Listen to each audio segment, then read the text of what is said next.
Welcome, everyone. Welcome to the Real Shortbox Podcast. I'm Kevin. I'm Donald. And I'm Jen. And this particular special superhero Smackdown number 3, we have 3 great, exciting matchups for you. We have the Battle of the Planets, we have the Battle of the Mystics and the Sorcerers, and we have the Battle of Teenage Teams. And as my 2 colleagues take a nice little swig of some good old Canadian whiskey, I'm excited to tell you that you are going to be you're going to be debating this with us for many, many weeks to come. Especially this first matchup of Donald's, the Battle of the Mystic and the Sorcerer. Break it down, Donald. What do you have if you're here? Tell the tape of this battle between, what is it now? This, I'm very excited to present, is a battle between Dr. Fate and Dr. Strange. Oh my goodness. The 2 quintessential sorcerers of the DC and Marvel universe. Right. Break down the tail of the tape, Donald. All right, first of all, let me ask a generalized question. Who was created first?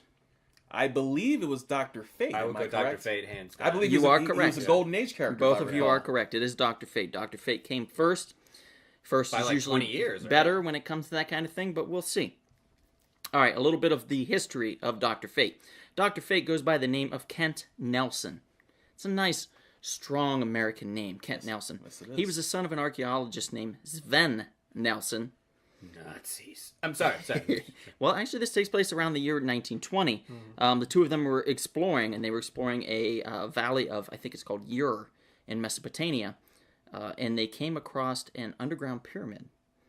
That underground pyramid contained Nabu, which is an ancient immortal. He was in suspended animation for thousands of years. Well, what happened, and this is kind of fucked up, guys, what happened was Kent actually accidentally released him. Well, he did it on purpose, but he didn't realize that the lever that he used to accidentally release him unleashed a poisonous gas that killed his own father. Oh boy, that sucks. You know what though? That's DC and that's superhero. Or no, that's just superheroes. Yeah. Origin story has to have a dead Tragedy. parent somewhere. Or relative of some kind. Yeah. Some type of tragedy. So instantly kills his father. Uncle Ben? Sorry. What we don't know, and what's revealed kind of later, is that Nabu engineered that so where it would kill someone, that the person that unleashed the lever that unleashed the poisonous gas, it would leave that person vulnerable, so Nabu can kind of trickle into their mind and control them, so to speak. What he wanted to do was, he promised him that he said, I'll give you incredible powers, total molecular control, and I'll take your grief away. Now, that's a great deal. That's not bad, right? No. I mean, obviously he killed, I don't think Kent knew at the time that he killed his father, but, somebody says, hey, I'm sorry your dad died, but I'm going to give you powers of immortals and gods and take away any pain that you have from this death. Or guilt or anything. Yeah. Yeah. Wow. And, of course, Kent's like, sure, I'll take it. So he becomes an agent of the Lords of Order. That's right. Okay. And they have a never-ending battle with the Lords of... Chaos. Yes, Chaos. So, I'm sorry. Chaos. he goes through some training, much like another, sorcerer. He goes through some training. Nabu then gives him an amulet, a cloak, and a helmet to become a champion of good called Dr. Fate. And also, I will say this. One of my favorite costumes. Dr. Fate. The helmet of Dr. Fate is so fucking cool. It's better than the helmet of Magneto. Yes. Yeah. I will argue that till the end of No, days. I'll go with that. Dr. Fate's helmet is just fucking It's badass probably, and it has to be the coolest helmet in comic book history. So you want one that bad, huh, Jared? Yeah. How much, I think that would be cool to make. how that much costume. money are you Well, willing to pay for do you it? remember DC Direct? Yes. And they had the figures, and then they had like the props. They Yeah. made like the batteries and all that. There was, I don't know, it's almost like it's like the one that never was. Like the Superman movie that didn't get made. They were making a Dr. Fate helmet. It was going to be expensive. It was going to be like $300. But something happened with the design. I think it was just like they were trying to perfect it so that people could put it on and display it because they knew people were going to put it on. They couldn't. They just couldn't get it right. But if you go on eBay or eBay, people have made custom ones and they sell them for about $200 to $275 and they look really nice. I've seen ones that are like gold. I've seen ones that are shiny gold. I mean, I've seen like. And you've yet to purchase one? I before I quit my job that pays me good, but I hate it. It just takes my soul away. I might have to get one for a display, and then I'll go poor, but I'll always have my Dr. Fate helmet. You know what I did? I don't know if you guys know, but I do a web series called The Blue Beetle Ted Cord Returns. Shameless plug. But in that, I really always wanted that helmet. So what I did was I had the cartoonist we do comic panels in a live action series, kind of intermixed. So what I had done was I had the cartoonist draw the helmet into like one of the scenes.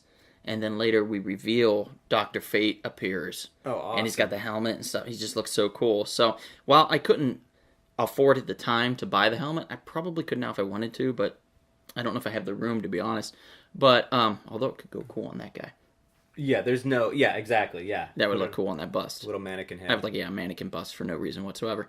But I just had him draw it because I wanted it. You know what I mean? I just wanted it. So now I own it kind of forever, and it's really cool. But yeah, the helmet basically is like a channel from Naboo's mind into his. So Naboo's spirit is in that helmet, and he communicates with Kent. And he gives him all the knowledge and wisdom of the mystics and all that. So now we need to get into powers. And there's a lot. So all of Dr. Fate's powers come from his mystical helmet of fate. That being said, one would think, you just knock the helmet off, and he loses all his powers. Right. Right? Not really. Kent Nelson has trained throughout his career to become an accomplished adventurer, as well as amassing his own personal sorcery skills. So he is no stranger to being a mystic without the helmet. So what we have here is without the helmet, he can do astral projection, chronokinesis, dimensional travel, divination, eldritch blast energy, construct creation, energy resistance, healing. Now, let's stop on this one. Healing. Healing's a big one. Right. Someone blasts you and pretty much almost kills you. You don't have to mumble some shit. You're Dr. Fate. Right. You just naturally just heal yourself. Also, I remember the coolest thing about his little Eldritch Blast. Do you remember? Always in the shape of an Ankh. Yeah. Right. Super cool. Yeah, very cool. Just a really cool character. He has a healing, illusion.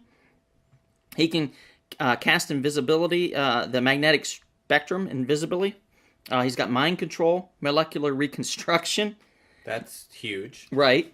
Necromancy. Uh-oh. So you can bring back the dead. Bring back the dead. And romance them. Right. He could. Oh, I don't know if he's going to be doing that. Phasing, which is like Marvel's astral projection. Resurrection. That's huge. That's Telekinesis. That's huge. Flight.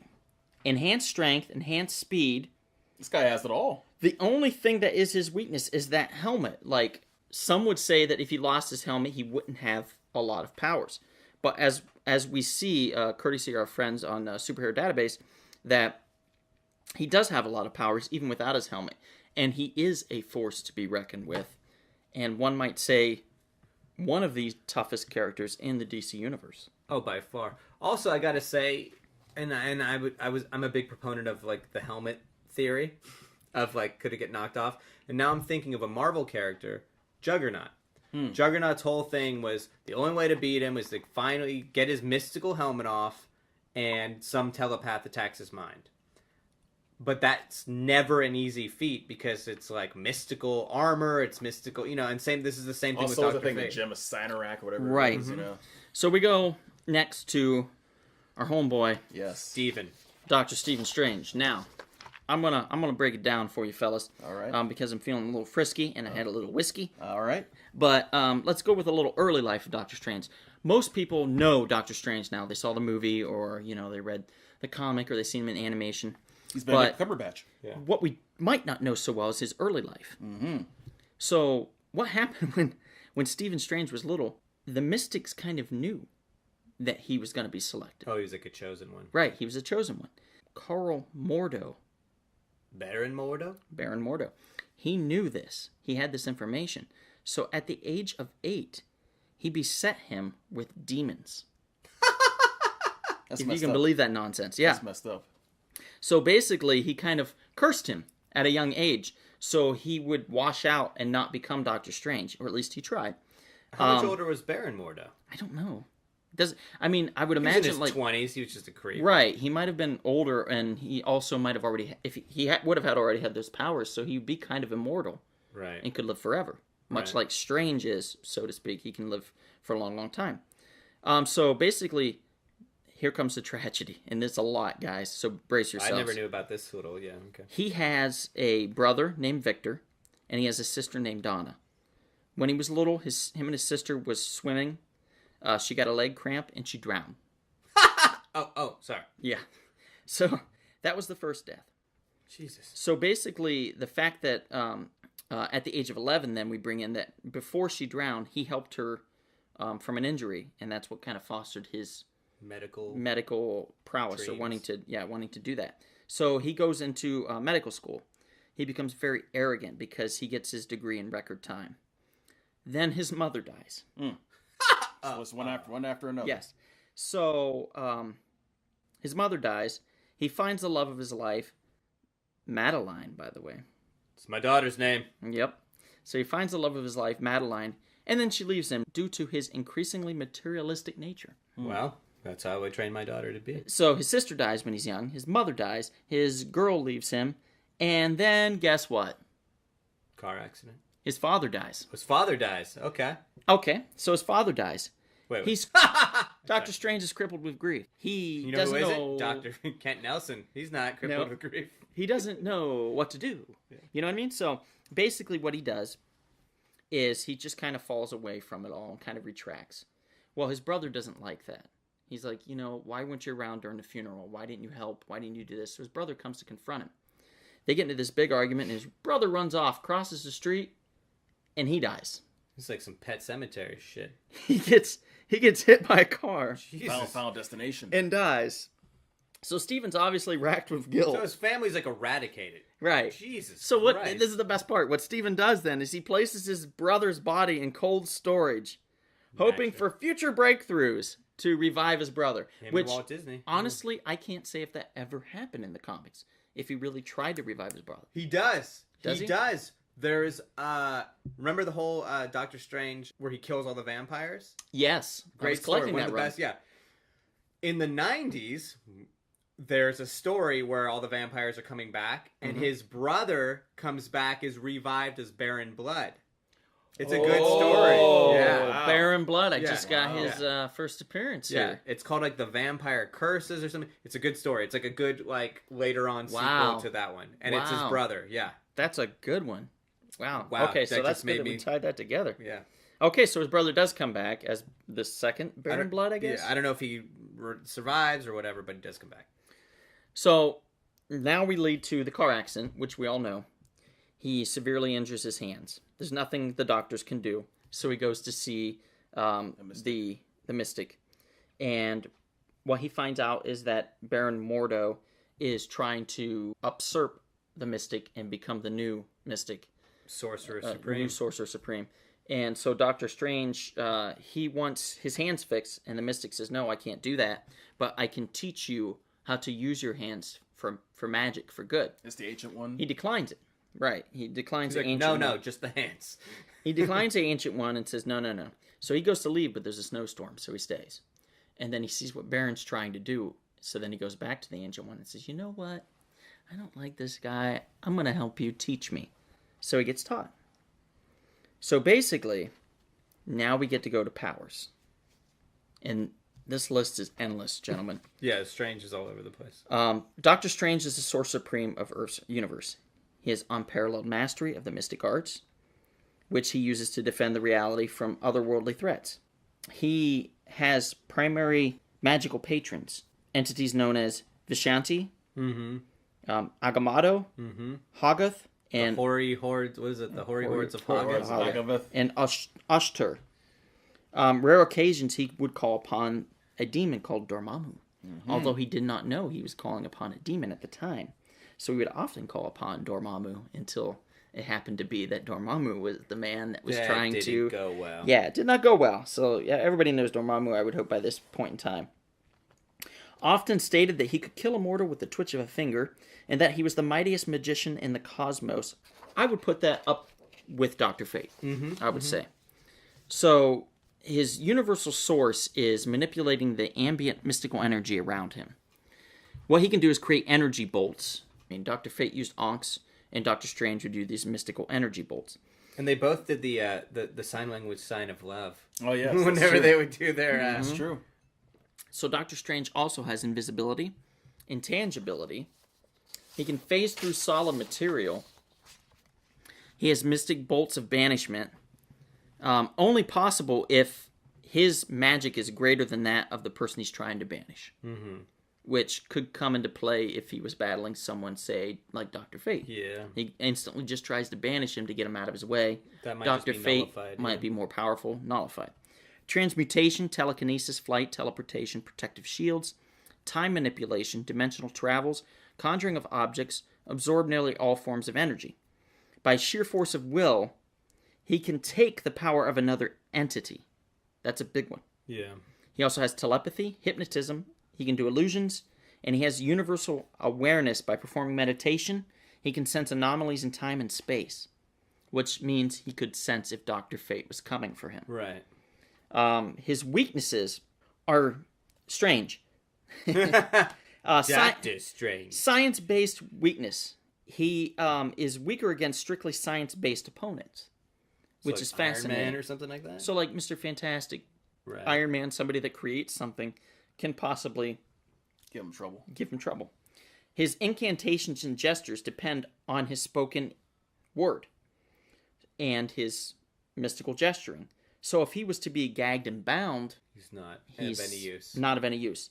Also, if he does the astral plane thing, Right. his astral limits is for 24 hours. So that means he can only be outside of his body for 24 hours. If he does not join that, he succumbs to the corporal deterioration, leading to bodily death and eternal suspension as a spirit. While at the astral plane, his physical form remains in an inert, death-like trance, vulnerable to both physical and magical forms. So you come and stab him in the heart. So I ask you, gentlemen, who do you think I chose in the battle? You know, God, that's a hard one. Like, I've actually, in my mind already, I have a draw. I have a draw at the moment. I don't have a draw.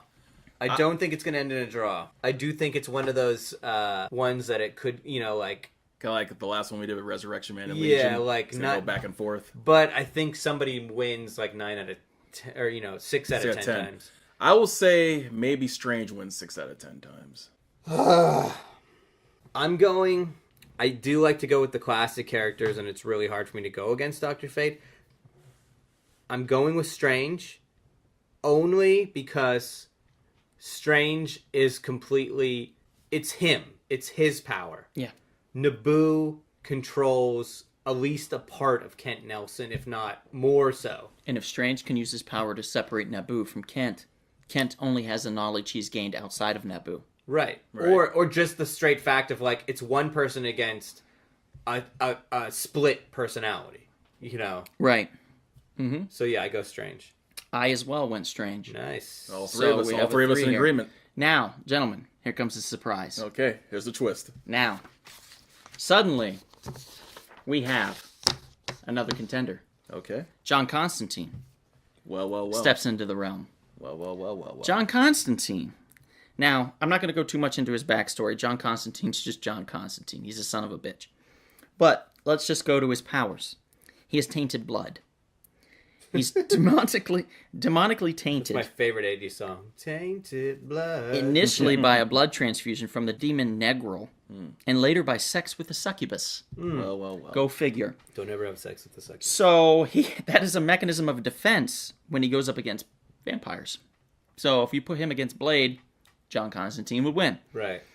His healing is defense magic. He can use magic, rarely uses magic spells, unless he has to. But some samples of his magic is divination, summoning. He can summon demons. Right. I don't know. I know Doctor Strange can. I don't know that Dr. Fate has. He has black magic cursing. He has exorcism, spirit ward creation.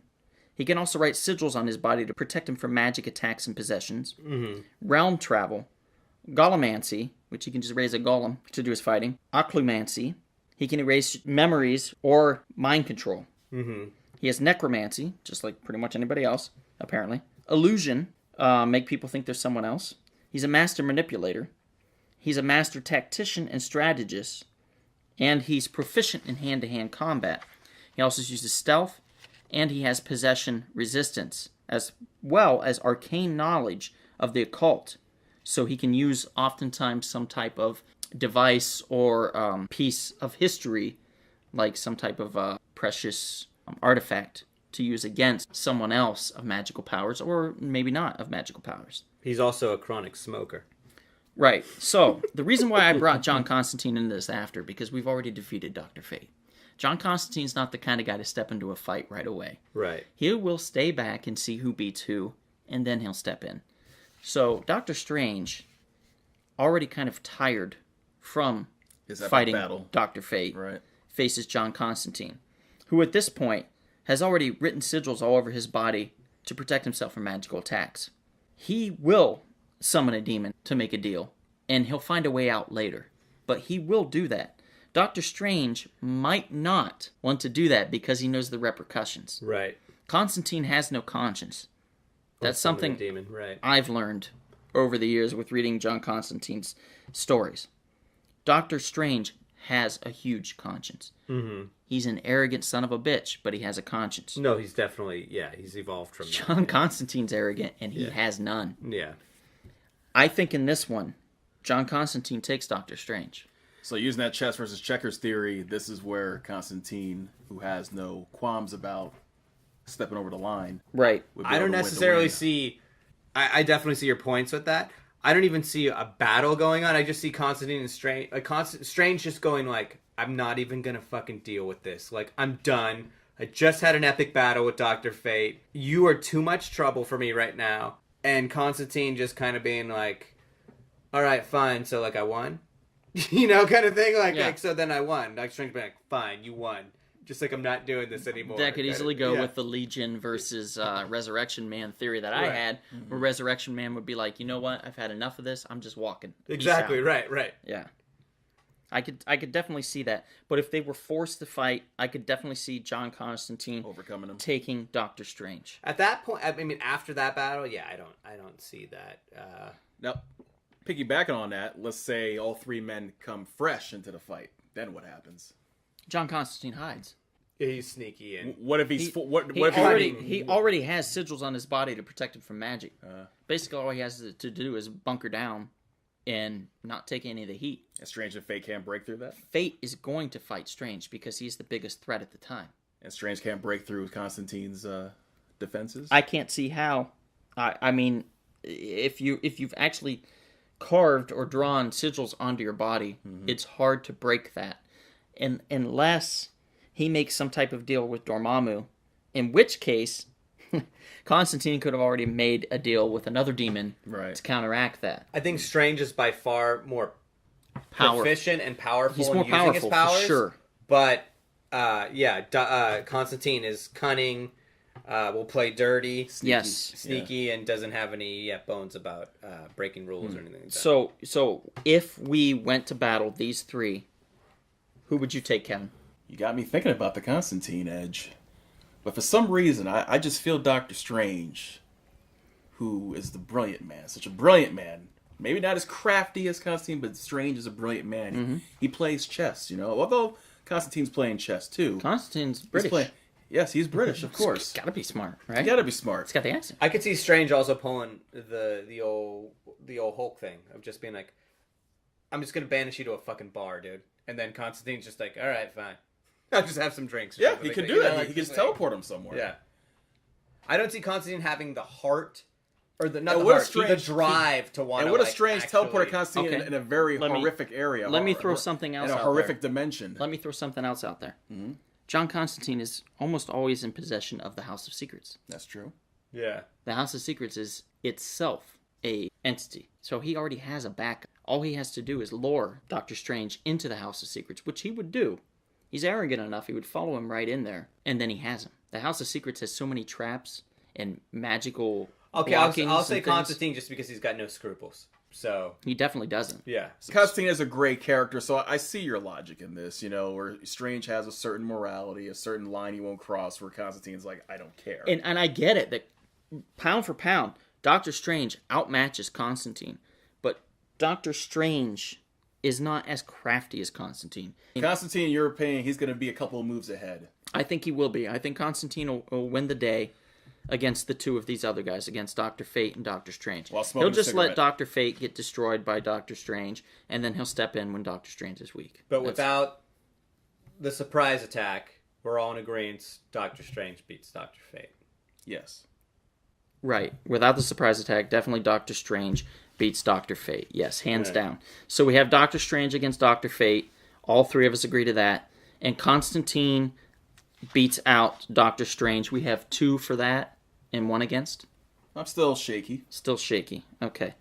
All right. But I respect your argument. Yeah, I mean, this scenario that you have presented probably would play out. I mean, the way I see especially it is the House like, of Secrets, especially if he's a master illusionist as well, Constantine is. Right. He could make Strange think that he's Donna, his sister that drowned. Right. Mm-hmm. Or his mother. Any or of the family his members, father. Or his brother. or his ex-girlfriend. And basically, much. basically by doing that, he can lower his defenses and then boom. Right. Or if he lures him into the House of Secrets, the house can do that. Which is funny because illusion will play a part in my battle. But yeah, shall we move on? I think we've got it. I think we've got John Constantine winning the day 2-3, and we're gonna move on. Who's next? I guess that'll be me. Kevin with the Battle of the Planets. Battle of the Planets. I have Ego from Marvel versus Mogo from DC, the Great Green Lantern planet. So Mogo. Ego, the living planet, versus Mogo, the living planet. The living Green Lantern planet. Yeah. And this is a very unusual but a somewhat interesting matchup, I believe. Because after all, these two planets, they have very similar abilities. Mm-hmm. And let me break down first the abilities of and powers of Ego. Ego is a planet-sized entity that has immeasurable intelligence, incalculable strength, stamina and durability that are godlike, can fly through space at warp speed, has total control over its total mass down to the molecular level, and of course it can shift its surface to appear as if it had a giant face and grow enormous enormous tentacles. Tits? Oh, I thought you were going to say tits. No, tentacles. I was excited. Well, I'm sure he can do that too. You know, it can make itself look like a paradise to lure unsuspecting travelers. So if he wants to look like the Hawaiian Islands or something like that, he can lure you in and then trap you and, of course, engulf you. Mm-hmm. Or he can turn himself into a barren world, and he can use his mass to create plant-like growths or humanoid bodies to carry its consciousness. Mm-hmm. And Ego has an eternal organ system that has giant tunnels, a brain-like organ that is buried deep within its surface. Really? Yes. Interesting. So inside his core isn't actually molten lava. It's like a liver or something. Well, he might have molten lava, but I guess it's like You got an intestinal tract. intestinal tract. Or he could make himself look like Bakersfield and have nobody want to go stay on. Yeah, as a matter of fact, Well, there is a Sonic in Bakersfield. I think there's 2. 2 Sonics. Yeah. Well, after you go to the Sonics, you're going to want to leave for the meth. You're right, yeah. Or stay for the meth. I don't know. But go on, Ego. Say Ego also has an immune system that will attack an entity that resists being absorbed. So if he's trying to absorb you into his body and basically consume you, and you try to resist, it'll absorb you. Or he's got like antibodies. He's got he has antibodies. like literally fighting aliens on his body. Yeah. Yeah, hey, that's cool. Yeah. Ego has vast mental powers that allow it to tap into the energy sources such as the stars or absorbing other living entities and use that power for itself. And it also has extreme telepathic abilities that are effective over interstellar distances. So that is Ego. Telepathic abilities, okay. Mogo also has telepathic abilities as well. As you know, he can telepathically guide Green Lantern power rings to their bearers, so after someone dies, he will guide those rings. Right, because I think they made it to where planet Oa was destroyed, and the home base of the Green Lanterns then became Mogo. Yes, for a period of time, yes it did. Yeah, okay. He was like, live on me. Right, basically. And Mogo can alter his weather and surface conditions, such as plant growth, gravity. He can travel through space at faster than light speeds, just like Ego. Has a form of sensory and extrasensory awareness of what is happening around and on it. And his well-being is largely sustained by the constant supply of energy from the Green Lantern power battery. And that power battery is stored inside his body or on top of his body? Inside. Inside, okay. Without it, he eventually loses his strength and even falls into a seemingly comatose state. Oh, so that's happened. It has happened. So he's not a living planet anymore. He's just, well, I guess that's... His mind just goes. Well, I guess after it's like being in a after coma. the incidents in certain storylines, yes, this is what happened. Okay, so who was born first? Who was created first? Ego was created first. Okay, so Ego was first, and Mogo came after that. after So that. obviously, one's a ripoff of the other. Right. It certainly sounds like it anyway. But to be Yep, fair, Thor 132 for I had Ego. not heard of Ego until last year. Oh, because of the announcement of... No, actually, right before the before. announcement, believe it or not. I picked up his first appearance Did you know? on a whim because I had... It was Thor some type 138? of article on some news thing online. Yeah, I do. I'm sorry, Thor 132. 132, yeah. And I have, I read the article and I was like, this Ego of the Living Planet, this sounds crazy. I need to own this. So I searched it out and I found it reasonably priced. It probably is not so much reasonably it's priced. an expensive one now. Yeah, so I found it reasonably priced and I picked it up and I was glad I did. It's really cool. But knowing that, I had no idea. But I definitely knew about Mogo because, like I said in our podcast before this one, I'm a huge Green Lantern fan now due to some of the effects of Emerald Twilight and what took place right before that. But who is there more powers between the two, or is that basically it between the two? What they have? That's pretty much it. Although I read something recently, and that's why I was going to ask Jared about this. About I guess this recent incarnation of Ego involves the Nova Force, and it kind of made me wonder. I had like two answers on who can win this fight, depending on who. I don't know. I've been reading the most recent Nova book with Sam Alexander Nova, where Rich Rider has come back from the dead. And there's a scene where Sam Alexander is pretty much almost like helping like clean Ego in a sense. And Ego's like, thanks for helping. Like he's just like getting rid of shit on him. And he's like, whatever, Beardo, dude. Like, but I don't see any mention of the Nova Force powers on Ego. Okay. He's obviously got friends with the Nova, because obviously Sam Alexander is thinking it's good to help him and is helping him out. So, like I was saying earlier before we started the show, like I don't know if they're just trying to make Ego more friendly, because he's going to be in the Guardians 2, and probably Kurt Russell's playing him, so I'm guessing he's going to be. I'm in. Yeah. Oh yeah. I'm done. Yeah. But so yeah, I don't know. So I don't know any of the Nova Corps stuff. He could possibly. All right. Well, then I'll just go with the classic Ego that we're aware of against the classic Mogo. Ego, I believe, is a little more intelligent. And he has gone toe-to-toe with Galactus, amongst other cosmic entities. And initially, I had Ego taking this. Because I was going back and forth. You had Mogo taking it initially? No, actually I had Ego taking this initially. Just because, I felt he's more strategic. He's trying to... he's taking on a lot of important people in the Marvel Universe. Right. He's a strategic thinker. He's even lined himself with the elders of the universe. So I'm thinking, well, maybe Ego would find a way. And even though I don't know what the exact age of Ego is and the exact age of Mogo, I'm assuming that Ego is older and more experienced and more wise. That's why I was he's got the beard. He got the beard. Ego, Mogo, he doesn't really have a face. Just you see like a band and you see the ring, like the green ring. It looks like a pool ball, Yeah, he does. The Pixar ball. Yeah, Pixar ball. Yeah. So initially I had Ego win it, but then I thought about it, and reading over what a Green Lantern powers are, and you add that to Mogo's abilities, that's pretty scary. Mogo can just create different constructs, right? Create all kinds of havoc. And by the way, when these two are going at it, that God knows how many galaxies would be destroyed in the process. Or if you got planets, fighting. This is serious business, fellas. Galaxies would be destroyed, billions and billions, and perhaps even trillions of lives would be lost in such a epic battle. And I think, like I said, I thought initially Ego would win this one, but I'm thinking maybe Mogo, with the power of a Green Lantern ring within him, could create enough constructs to defeat Ego in the end.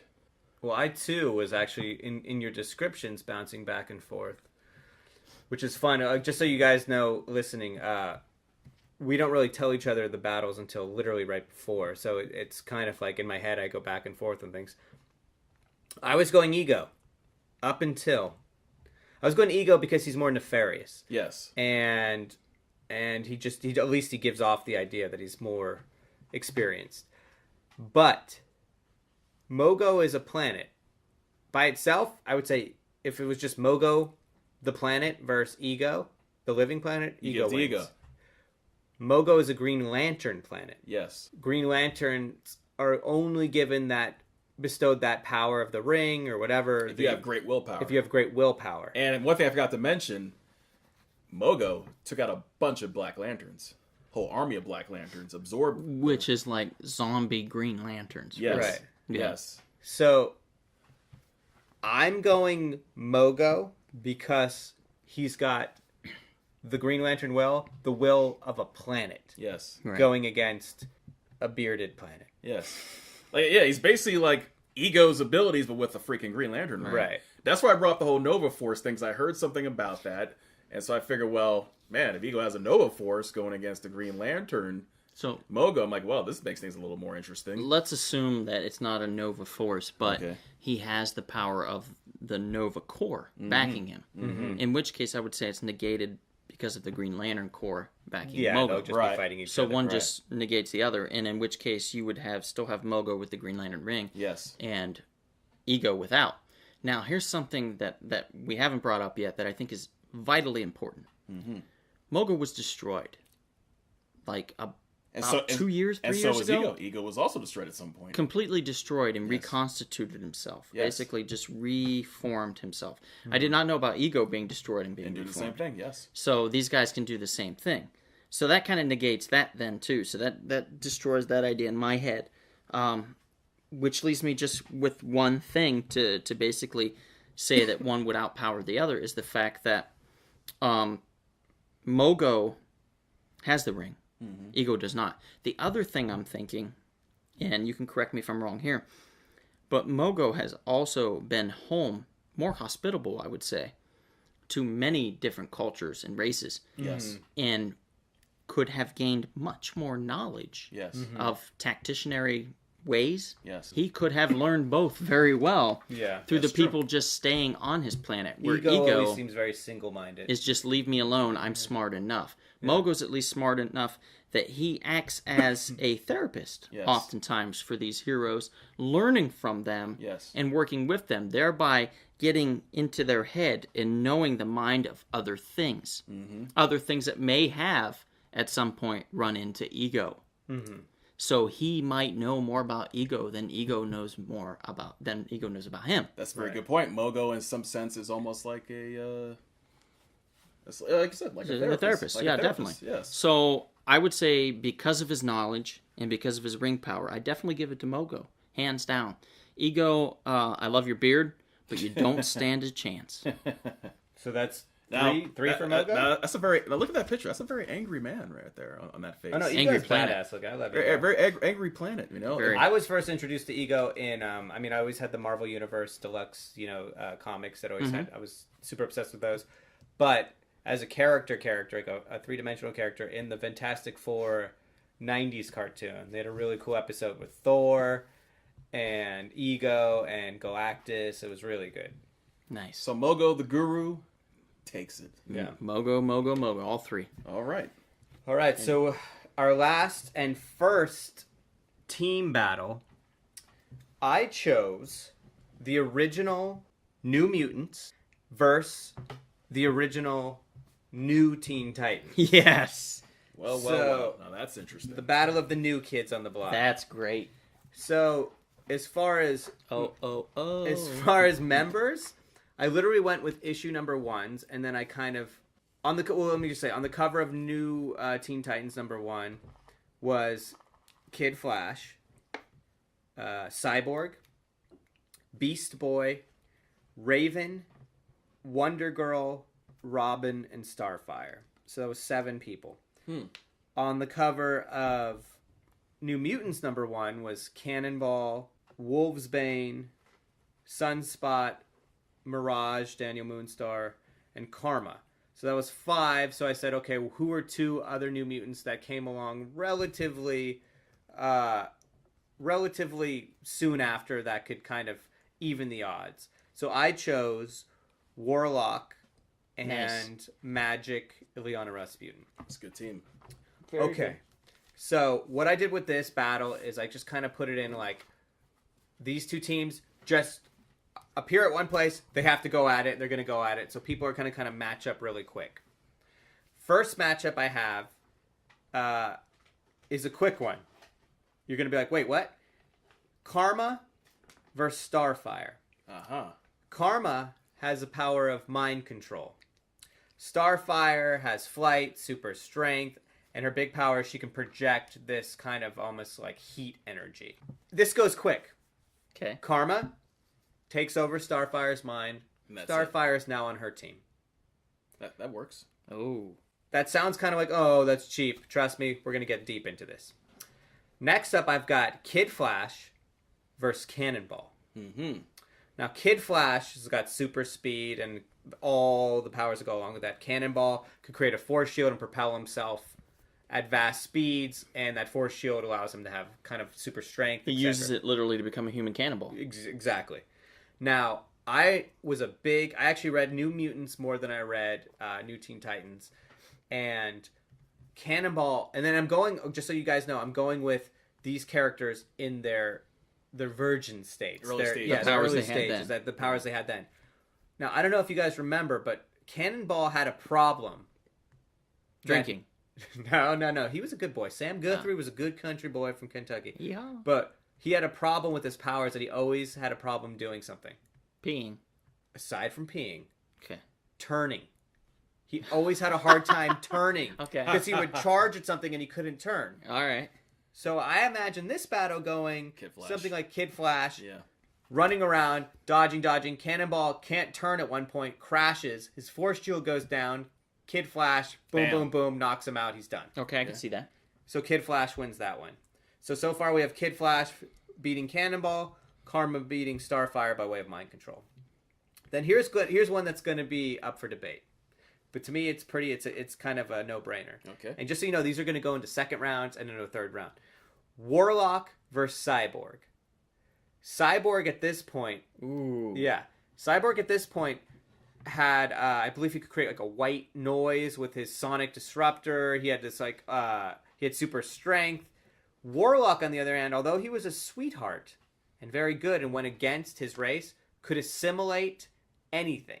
Meaning he could make it a part of him or control it or put a virus within it and kill it.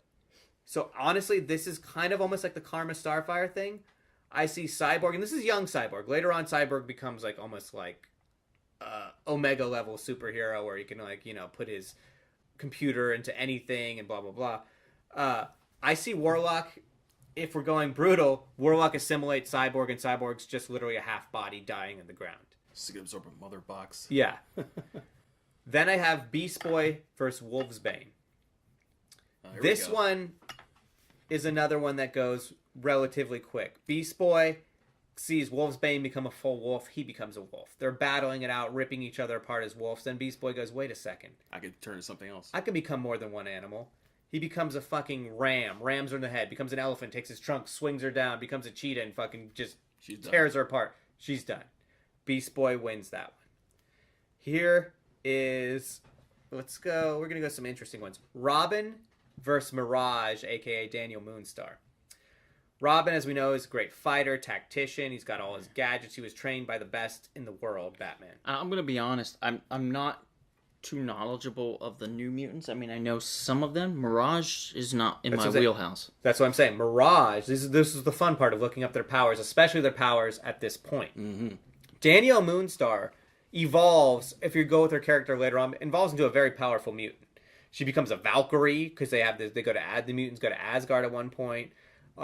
She learns how to channel her psionic energies into arrows and all that stuff. But at this point, she really could only do two things.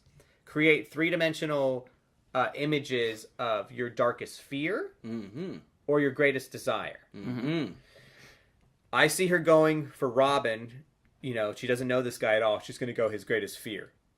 She immediately puts an image of his parents circus. dead at the circus. Yeah, makes sense. Shakes him up. He's out of it. Moonstar Mirage wasn't that skilled at hand-to-hand combat. She had mild training. So she has him distracted, but what is there really to do? Robin has been trained by the best. And when he was with the new Teen Titans, this was kind of his first time going out on his own. He was almost Nightwing at this point. Right. So he's pretty independent. He's got a lot of knowledge from Batman. And by the way, I think that is the greatest transition in comic books for a character. Oh yeah, exactly. Going From from becoming Robin to Nightwing. a sidekick to your own character. That's hard to do in a book, and they did it masterfully. Completely. I give this to Robin. Because, yes, he gets distracted for a little bit, but his training with Batman has led him to go, okay, my mind is being fucked with. This isn't real. He comes out of it just as she's about to kick him, hit him, whatever, throws a batarang to her head, does a karate chop, knocks her out. I give that to Robin. Then I have Wonder Girl versus Sunspot, the two strong gal guys of the team. Sunspot is one of my favorite characters. I always love the arrogant characters and all that stuff. At this point, maybe I would give him a little bit now because his powers have evolved a lot. He can fly, he can project his energy. At this point, he was just very strong. Mm-hmm. Wonder Girl is the disciple of Wonder Woman. Right. She is a warrior. She's got the powers of pretty much a goddess. Themyscira. Yeah, Themyscira. She's got the lasso of truth that she can use as a weapon. I just see her. I see Sunspot holding his own For a while. but Wonder Girl just overpowers him. She's got way more training in battle, and she's stronger. By the end of the day, she's just stronger. She was trained by Amazons. She was trained by Amazons, yeah. Then I have a controversial one, much like the Warlock Cyborg one. Raven versus Magic. This one is awesome. That's a good one. Magic immediately... Okay, they both have vast powers of sorcery. Right. They both are like Omega teleporters. They can teleport to other dimensions. Uh-huh. I see Magic teleporting Raven to Limbo. Magic is like the queen of Limbo. She runs Limbo. Raven could summon Trigon, her dad, the demon dad. So I just see this epic demon battle going on. Raven and Magic almost are identical in powers. They have sorcery, teleportation, etc., etc. Demon can summon demons, control demons. Magic has something called the Soul Sword. That's true. The Soul Sword is the embodiment and the complete center of all her power. It can absorb unlimited amounts of energy and be focused back at that person. I see Magic and Raven having a fucking epic battle of demons and just necromancy and all that stuff, but literally the empowerment of the Soul Sword will make the difference. Absorbs it all, and it's just fucking impales Raven.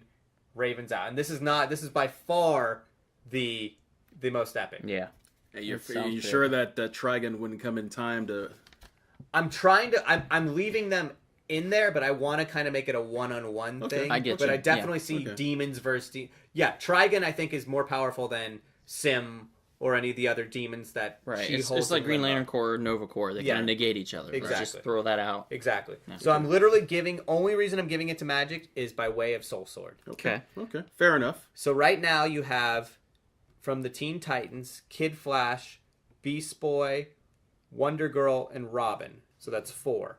On the New Mutant side, you have Warlock, Magic, Karma, and Starfire, who's mind controlled. Oh. So she's on the New Mutant side. Yeah. Okay. Clever. So it's 4-4. This is how I see it going. Round 2. Kid Flash and Robin go at Karma and Starfire. Robin deducts that Karma, because this, you got to think about it, they don't know each other's powers.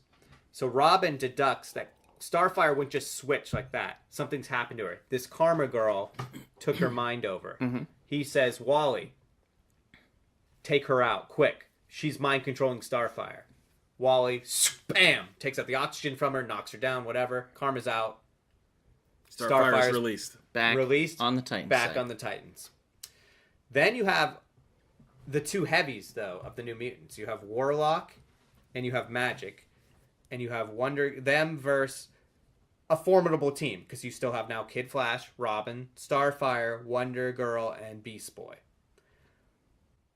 Warlock, I just don't see Beast Boy coming out of this one with his powers on any of those two. I see either a demon, a soul sword, some magic spell, teleportation. Get absorbed. He's way outclassed. Yeah, assimilate it. Yeah.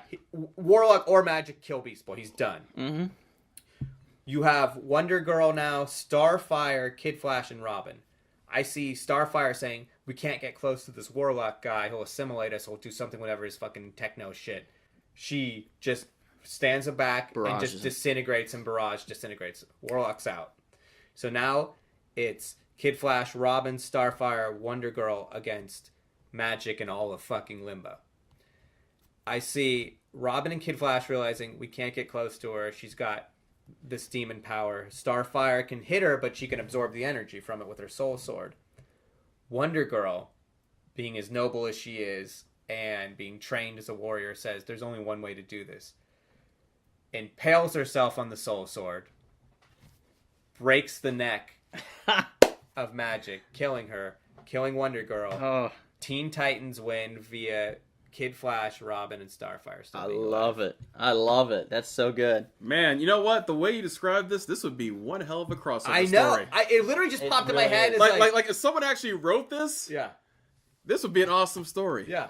Especially if you wrote it as them at that time, like a dated Right. 1980s. That would be cool. And I have to say, this is one of the ones where my bias didn't play. Because I am much more of a New Mutants fan than a New Teen Titans fan. I totally thought you were going to go New Mutants, and I was like, in my head, not being a big New Mutants fan, I was like, this is going to be bullshit. Yeah. You know what I mean? Not like and being mean about it, but just like... What's funny is adding in those extra two. Because I could have added in Magma. She was one of them who came kind of like right after. I literally tried to go with the people who came like somewhat right after. I'm glad you added Warlock. That added that. Warlock. That just took out Cyborg like nobody's business. Right. Otherwise, he would Cyborg have just ran away with the it. phalanx, you know. Yeah.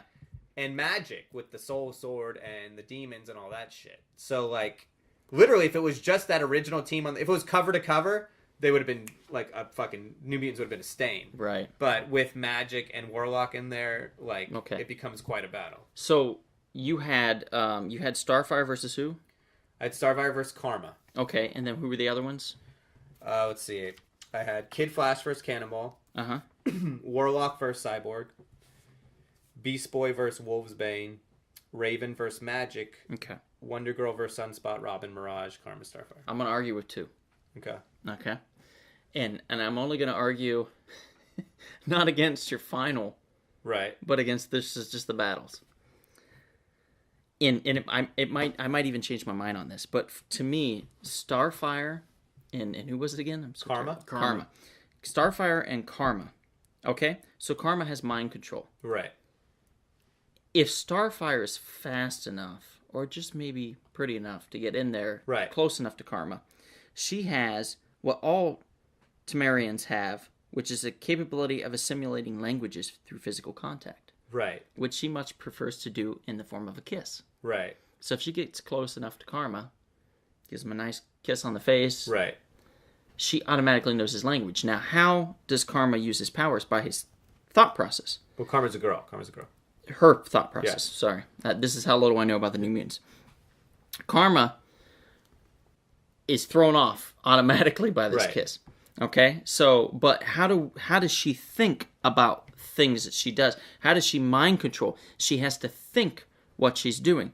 Thought is formed in a person's head in their language. Right. So, in essence, is Starfire capable... Could she decipher the language of Karma's mind control? Exactly. Yeah. Can she do that? That's the question I have. That's a very good question. That's a definite one of, like, could go either way. It also could have just went, like, what I had it as, like, literally these two teams just see each other, they fight. So nobody knows anybody's powers. So Karma's like, I see that girl in the sky, I'm going to take her mind over. But it could have also easily just been like Starfire says, I see that girl on the ground, blah!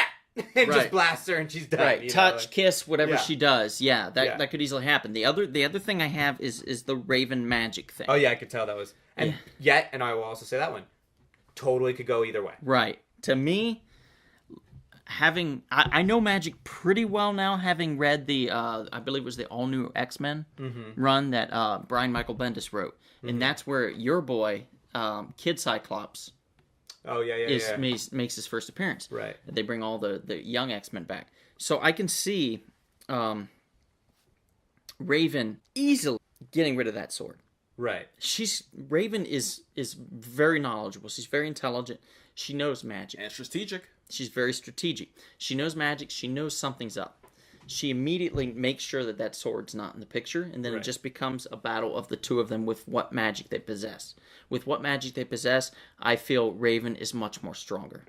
And, I basically because Trigon is behind her on Right. all of it. Well, I will say this, and this is kind of backing up Raven. And defend. Well, the sword wouldn't just get taken out because it's literally from her soul. It's like her power. Mm-hmm. It's channeling like this energy. But I do think, from what I've read on each, Raven is much more capable as far as conjuring spells right away. Magic, at first, her mutant power is just vast teleportation. Like, it's like, I can take you from, like, one planet to another. I mean, she can do, like, crazy teleportation. Right, she did that in the All New X-Men. She just transported them all over the place. But, and then when she found the Belasco and the Limbo stuff, that's when she got, like, all the magic stuff. So, that's another one. I can totally argue that one either way. Because I think, I do, and I will always say Raven is definitely more, the only reason I gave her the edge is because she channeled all her power into this thing. Right. That could also absorb And massive I amounts could of totally energy. see it going the other way Yeah. with that one, too. Yeah. I'm basically playing devil's advocate on these two. Trigon advocate. But yeah. I totally, yeah, right. But I totally agree with the outcome. I think that the New Mutants are outmatched. Yeah. I think that you have to look at it where the Teen Titans, they're a team, but they were something before that. Yep. Well, they're sidekicks to, like, some of the greatest heroes ever. Yeah. Right. And therefore, had- they were taught strategy. Yes, they have that knowledge Yes. that the New Mutants don't. Most of the Right. New Mutants just came on going, hey, I've got powers. Hey, let's do something. Oh, no, and especially these guys were all just put together by Xavier, like, training. So, like, a lot of these guys are skin of my teeth kind of thing. So Right. it's just, They're like- rookies. right. Yeah. Well, that's what I'm saying. Like, Karma, for instance, would just be like, there's a girl in the sky. I can take over her mind. Warlock. This guy's coming at me. Assimilate him. You know, like, kind of like, it's almost like... Yeah, I hate to say it, These- they're checkers. The other team's playing chess. Yeah. Yeah. Yeah, I agree. And do you agree with that, Yeah, Kevin? absolutely. So we're all in agreement I would that give it's it to definitely the Teen Titans, Teen Titans. taking the New Mutants. And it was so fun doing this. And it I wasn't- bet. by the It way, sounds fun. it was You fun. had to go extra rounds. Yeah. That's great. What do you have any disagreements with particular battles, or one possibly taking over the other that he didn't have?